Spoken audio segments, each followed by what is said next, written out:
屋檐都没了，全我操！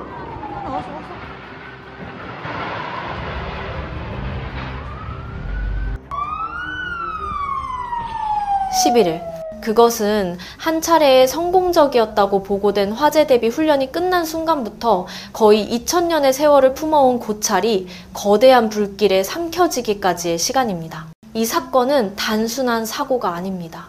이것은 고통스러운 역설이며 매끄럽게 미화된 보고서 뒤편에 감춰져 있던 진실을 드러내는 이야기입니다. 이 영상에서 우리는 1500년의 시간을 태워버린 그 불길, 이면에 어떤 사실이 숨어 있었는지 그 숨은 맥락을 차근히 따라가며 밝혀볼 것입니다.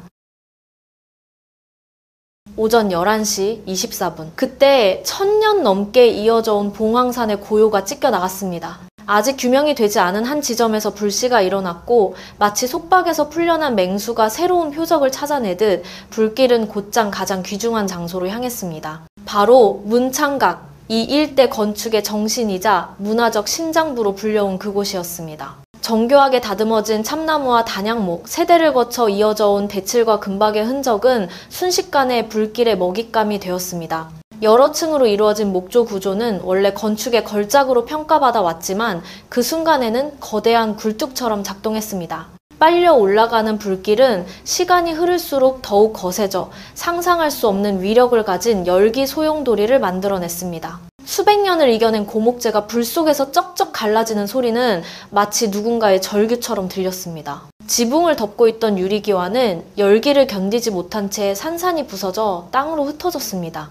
아래에서는 무력감이 짙게 깔렸습니다. 처음 들리던 비명조차 주민과 방문객들이 아무것도 되돌릴 수 없다는 사실을 깨닫는 순간 벙벙한 정적 속으로 가라앉았습니다. 현장에 있었던 목격자들은 몇백 미터 밖에서도 살갗을 찌르는 듯한 뜨거움을 느낄 수 있었다고 증언했습니다. 하늘로 치솟은 짙고 무거운 검은 연기는 몇 킬로미터 떨어진 곳에서도 뚜렷하게 보였다고 말했습니다. 소방차의 사이렌이 점점 가까워지는 동안 또 다른 현장은 이미 온라인에서 펼쳐지고 있었습니다. 수백 개의 영상이 서로 다른 각도에서 기록되어 순식간에 퍼져나갔고 지역의 참사가 실시간으로 전국에 중계되는 사건이 되었습니다. 공식 발표문이 작성되기도 훨씬 전에 문창각이 무너져 내리는 장면은 이미 모두의 눈앞에서 생생하게 목격되고 있었습니다. 잠시 후 절차에 따른 공식 발표는 빠르게 나왔습니다.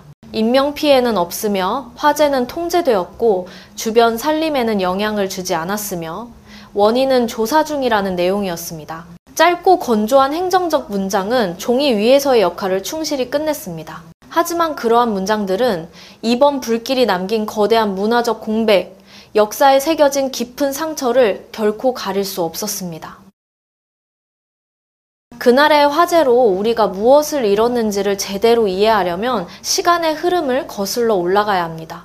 문창각은 나무와 돌로 지어진 건축물 이상의 존재였습니다. 그것은 역사의 증인이었습니다. 단지 전경을 장식하는 높다란 건물이 아니라 이 일대의 가장 높은 지점에서 하늘과 땅의 기운이 모여드는 곳이자 온 지역의 정신을 비추는 등대 같은 존재였습니다. 수많은 왕조의 흥망을 내려다보았고 세대를 거쳐 이어져 온 기도의 숨결을 들었으며 공식 사서에는 기록되지 않은 이야기들을 나뭇결 깊숙이 간직해온 공간이었습니다. 중국인의 문화적 기억 속에서 이 탑은 문학의 4대 명저 가운데 한 작품과 떼려야 뗄 수 없는 흔적을 남기고 있습니다. 전해 내려오는 말에 따르면 이 산중의 고요 속에서 작가 신혜암이 몸을 숨기고 양산박의 100여 명 의협 영웅들에게 생명을 불어넣었다고 합니다. 문창각의 창가에 앉아 그는 멀리 펼쳐진 산맥의 능선을 바라보며 마음속에 구름과 바람을 그려넣었고 그리하여 장대한 기계가 넘치는 장면들이 탄생했습니다. 그렇기에 문창각은 단순한 지명이 아니라 문학적 전설을 물질로 증명하는 장소였고 수많은 독자들의 상상력이 되돌아가 엔처레드 되는 기억의 좌표였습니다. 이번에 불에 타 사라진 기둥 하나, 기와 한 장조차도 의로움과 협기의 정신을 품어왔을지 모르는 유산이었습니다. 이 누각은 또 한 명의 거대한 역사적 인물을 떠나보낸 장소이기도 했습니다. 당대의 고승 감진 스님이 일본으로 향하는 험난한 동도 여정에 나설 때 바로 이곳에서 마지막 걸음을 내딛었습니다. 그가 불법과 당문화를 일본에 전하며 동아시아 문화교류의 금빛 이정표를 세웠던 여정은 이 사찰이 단순한 지역 사찰이 아니라 불교 실크로드의 중요한 영적 관문이었음을 보여줍니다. 그러나 더욱 비통한 것은 이곳이 비슷한 비극을 이미 한 차례 겪었다는 사실입니다. 이번과 같은 화염이 아니라 195-88년의 정치적 폭풍이 이 사찰을 한번 완전히 폐허로 만들었습니다. 그 황폐한 흔적이 치유되기까지는 30년이 넘는 시간이 필요했습니다. 지역 주민들과 지방 정부의 끈질긴 노력 끝에 마침내 193년에 이 사찰은 폐허 속에서 다시 태어났습니다. 그 재건은 건물을 세우는 일에 그치지 않았습니다. 그것은 과거의 잘못을 바로잡고 상처난 기억을 봉합하며 뿌리를 잇고자 하는 집단적 의지의 상징이었습니다. 그리고 더 이상 같은 오류가 되풀이되지 않기를 바라는 희망이 담겨 있었습니다. 하지만 오늘 비극은 다시 닥쳤습니다. 이번에 이곳을 파괴한 것은 극단적 이념의 쇠손이 아니라 책임을 회피하는 태도와 형식적 절차가 만들어낸 보이지 않는 부식이었습니다.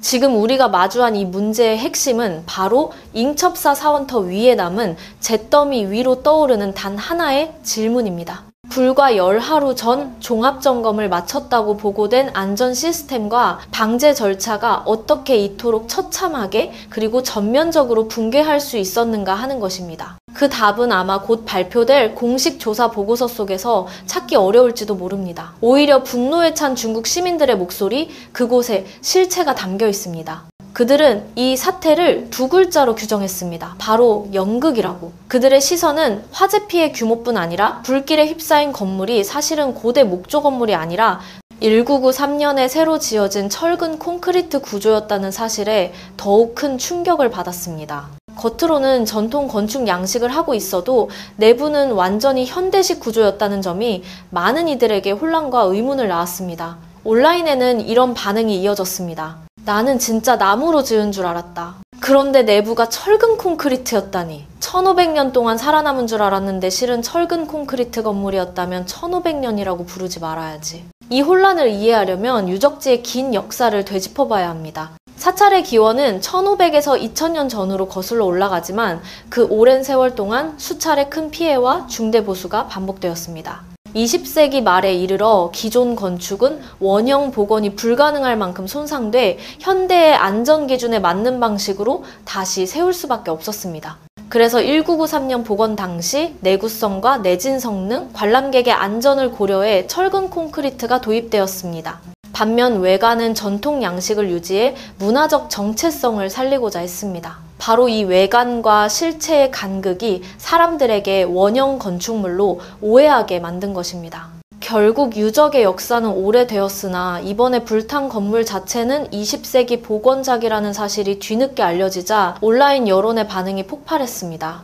이런 상황은 문화재 보존에서 흔히 벌어지는 딜레마입니다. 역사적 가치는 장소와 의미를 통해 계승되지만 물리적 구조는 현대 재료로 재구축해 안전성을 확보해야 하는 경우가 많기 때문입니다. 하지만 이 사건이 드러낸 더 근본적인 문제는 관료적 구조에 만연한 형식주의라는 고질병입니다. 훈련은 진짜 대비를 위한 것이 아니라 실적을 채우고 보고서를 채색하기 위한 절차로 전락했고, 보고서는 안전을 확인하는 도구가 아니라 책임을 피하기 위한 장식물이 되었습니다. 문화재의 안전, 더 나아가 사람의 생명은 권력의 안위를 지키는 일보다 뒤로 밀렸습니다. 그래서 우리는 질문을 벼려묻지 않을 수 없습니다. 그날의 훈련은 무엇을 검증했는가? 수십 년 된 전기 배선을 점검했는가? 고건축 내부에서 불이 번질 경우 외부에서 뿜어대는 물줄기가 무력해질 수 있다는 점을 대비한 계획이 있었는가? 아니면 단지 마당에서 몇 번 물을 뿌리고 사진을 찍은 뒤 완벽한 성과 보고서만 남긴 것인가? 문창각을 휩쓴 불길은 단순히 목재의 취약함을 드러낸 것이 아니라 거칠에만 남고 속은 텅 빈 관리구조의 부식된 실체를 고스란히 드러냈습니다.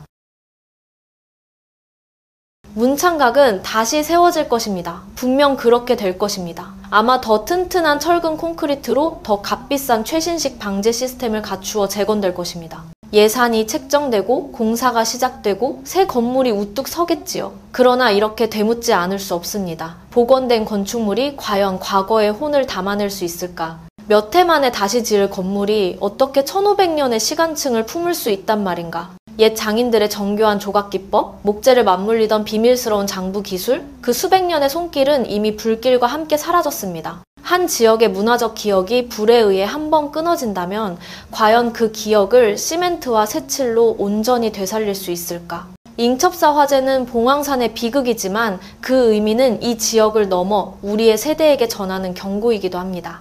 유산은 단순한 물질이 아니며 유산 보존은 방화벽을 세우는 문제만이 아닙니다. 더 중요한 것은 불길에 맞설 정신을 세우는 것입니다. 그것은 책임을 끝까지 지려는 의지, 관리의 투명성, 그리고 진심 어린 존중에서 비롯된 태도입니다. 형식만 남고 영혼이 사라진 절차가 아니라 마음에서 출발하는 보호의식이어야 합니다. 재는 바람에 흩어질 것입니다. 하지만 그 제가 남긴 교훈을 우리는 과연 가슴 깊이 새길 수 있을까요? 이 영상에 가치 있다고 느껴지신다면 구독과 팔로우로 함께 해주십시오. 앞으로 이어질 영상들을 놓치지 않으시도록 그것이 가장 확실한 방법입니다. 진심으로 감사드립니다.